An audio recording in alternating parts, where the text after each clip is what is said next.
Hi friends, ఒక చిన్న మంచి మాట ఏంటంటే కుటుంబం అంటే చెట్టు వంటి ఎవరికి వారు వేరు వేరు వేరు వేరు కొమ్మల్లా పెరిగిన మూలాలు మాత్రం ఒక్కటే. అంటే కుటుంబాన్ని మనం ఎల్లవేళలా మనం ఏం చేయాలి, ఒక చెట్టులాగానే భావించుకోవాలి.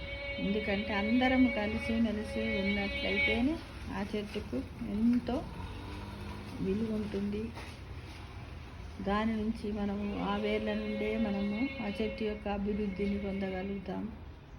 వాటికి మొక్కలు వస్తాయి, మళ్ళీ కొమ్మలు వస్తాయి, పువ్వులు వస్తాయి. అవన్నీ పూసి వికసించినప్పుడే అందరూ మనల్ని చూడగలుగుతారు. అంటే మన కుటుంబంలో మనం కలిసిమెలిసి ఐకమత్యంగా ఉండి ప్రేమానుబంధాలు ప్రేమానురాగాలను పంచుకున్నప్పుడే మనకు సొసైటీలో ఒక విలువ ఉంటుంది. కాకపోతే నాకేంది అనేది మనము భావించకుండా అందరం కూడా ఈ రోజుల్లో సొసైటీలో చాలా మట్టుకు ఈ బంధాలన్నీ కూడా తగ్గిపోయి ఎవరికి వారే యమునా తీరే అన్నట్టుగా ఉంటున్నారు ఫ్రెండ్స్. అలా కాకుండా అక్కడ ఎదురుగుండా కనపడుతున్నటువంటి చెట్లు ఏ విధంగా అయితే చిగురిస్తూ ఉన్నాయో అలానే మన కుటుంబంలో ఎప్పటికీ పచ్చదనం ఎల్లవేళలా ఉంటూ 10 మందికి నీడనిస్తూ, అంటే 10 మందికి సహాయం చేస్తూ మనమందరం మన మనసులను అలా పచ్చగా ఉంచుకొని ఆరోగ్యాలతోటి అష్టైశ్వర్యాలతోటి సంపదలను కలిగి ఉండాలి.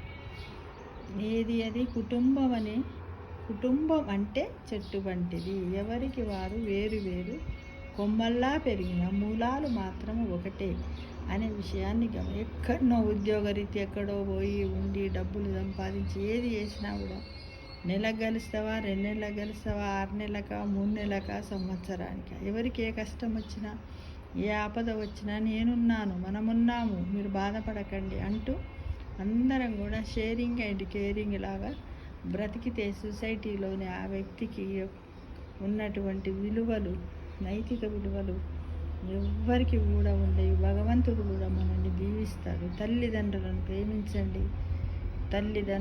ప్రేమించండి. ప్రగతికి మెట్లు పచ్చదనానికి మెట్లు చెట్లు, ప్రగతికి మెట్లు అంటాం కదా. అలానే కుటుంబానికి బాంధవ్యాల మెట్లు అందరికీ మనం బంధాన్ని ఉంచుతుందన్నమాట. ప్రతి ఒక్కరు కూడా ఇలా చెయ్యండి, ఇలా ఉండాలని పేరున కోరుకుంటున్నాను. కుటుంబం అంటేనే ఒక చెట్టు వంటిది. ఎవరికి వారు వేరువేరుగా ఎక్కడెక్కడో నివసిస్తున్నప్పటికీ, ఎక్కడెక్కడో దేశంలోనూ విదేశాల్లో సంపాదిస్తున్నప్పటికీ కూడా ప్రేమానురాగాలను ప్రేమ బంధాలు అనే కొమ్మలను మనం విస్తరించుకుంటూ పువ్వులు కాయల్లాగా మనస్సును తృప్తిగా ఉంచుకుంటూ సైకలాజికల్గా మనం ఎలాంటి బాధలను అనుభవించకుండా చక్కగా ఆనందోత్సాహాలతో మన జీవితాన్ని గడపాలని ఆశిస్తున్నాను. Thank you for watching.